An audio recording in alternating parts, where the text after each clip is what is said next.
Alors, ceci est un banjo, ce n'est pas une guitare. Non, non. Mais le 21 octobre, c'est la nuit de la guitare. C'est un clin d'œil au Festival international qui se passe à Montpellier.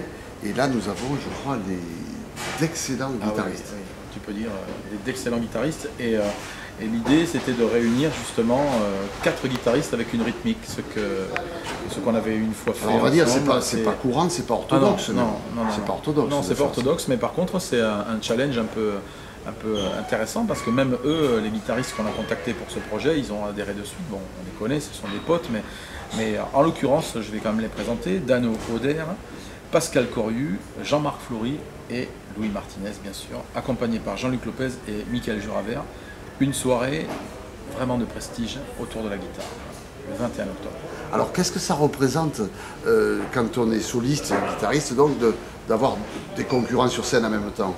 Ça met une pression peut-être. Ouais, il y a deux choses. Il y a la pression et puis effectivement un peu la compétition entre les uns et les autres. Bon, ça met un peu du piment dans l'histoire. Mais il y a aussi le fait de jouer ensemble des choses comme un pupitre de sax ou un pupitre de trompette ou un pupitre de trombone dans un big band. Donc ça, c'est quand même intéressant. Voilà. Et il y avait un groupe à l'époque qui s'appelait les Guitar Unlimited et qui jouait justement dans cet esprit-là. Et c'est un peu je pense qu'ils vont s'inspirer un petit peu de ce répertoire-là pour proposer cette soirée autour de la guitare. Ouais. Bon, j'ai l'envie d'y être, donc j'ai déjà la guitare qui me démange.